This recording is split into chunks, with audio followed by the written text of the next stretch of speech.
Hi, my name's Mark Gerhard, and I'm the CEO of Jagex, and we're here today at Peckforton Castle. Let's start by talking about what it was like in the early days of Jagex and Runescape. Wow, so started as a small team of 5, grown 100x, almost to the number of about 550 of us now. Most of the early team joined as player support guys. Ian was number 4 in the team. He became head of audio. Trying to think of all the numbers in sequence, but all came in. Mark, who spoke today, again joined in player support there to trying to help out players, and very quickly got involved in other parts, writing story, managing teams, and kind of grew from there. I think we'd probably still describe us as a 500-person family business. It's still very much run like a small company. It's still very intimate, but we're obviously doing very big things in a big way.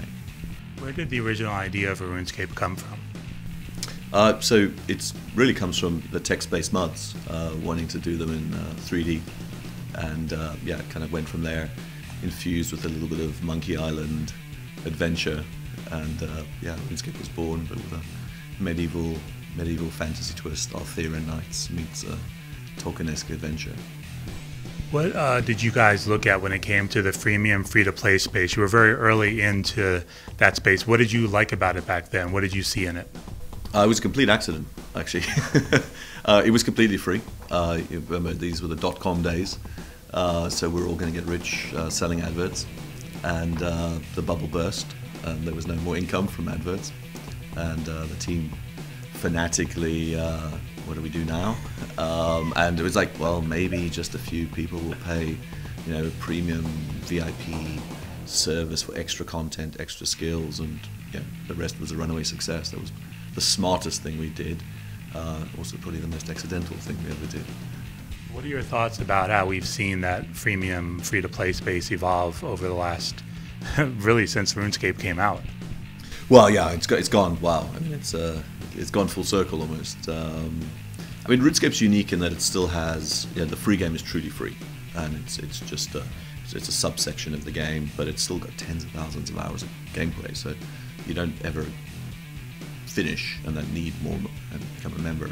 Member's more like a VIP experience. So it's really a subscription game, and it's hard.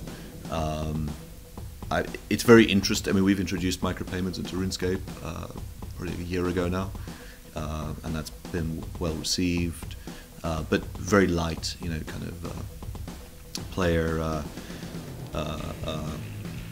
customization and a bit of resources to help out, which is kind of really contrasts with some of the other free-to-play stuff where it's quite almost cynically pay to win. With Transformers Universe, which will be launching later this year, I mean, that will be almost exclusively micropayments, very combat-centric. So I think it's more a question of what's right. We launched Ace of Spades earlier this year, late last year, and that's just a pay once to download. So I think it's not that we're determined that any one payment method is better than another. I think it's what's right for the game. I think it's crucial that payment doesn't get in the way of the game experience, and instead enhances it, or you feel really good after you've paid for something, rather than, damn, I just got screwed. Kind of. And I think that's where some companies really get it wrong. There's a lot of, in the industry, there's a lot of rhetoric around the future's free to play, anything else, you're a dinosaur.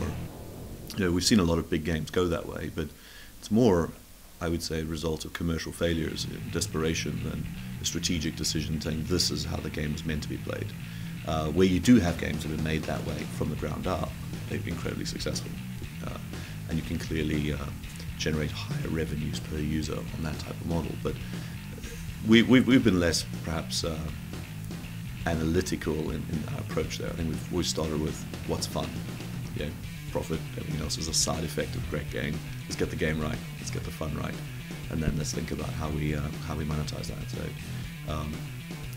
we clearly interact with almost all 3 different types of payment methods, but it's really down to any which game that determines what it is, rather than, I think, any one method being superior. What are the challenges in the space today when so many games, as you mentioned, have gone free to play in finding an audience and keeping them? Well, there's a lot of challenges in this. But I think the first challenge for almost everyone is discovery now. I think there's so much content. It's where do I go? Where do I even go to look for content to discover?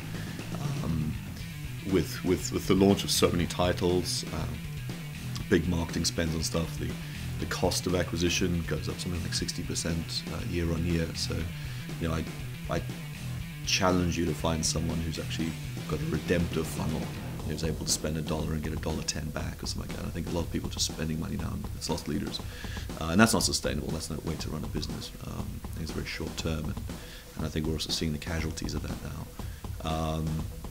But yeah, I think it does also create, from the player perspective, the expectation that, you know, you can't be good because it's free, or quality premium content has now been raced down to 99 cents.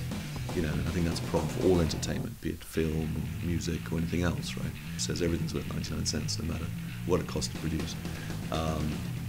So yeah, I think those are the problems, not just of the industry, but that model per se. Players expect more content for every dollar. You know, obviously, we're macroeconomic. We're in a recession, so players again want more value and more time for every dollar. And I think even with free, players are far more discerning. It's interesting. I think when someone has bought something in retail, even though it's doomed as a, you know, or said to be doomed as a distribution method, they're far more likely to go and play that game because they've just spent $20 on it, you know, and they will get their $20 worth. Whereas if you know, we see the attrition on free-to-play games, incredible. Like, you know, people will try for seconds, even though they haven't spent a penny, because they see it, you know, easy in, easy out.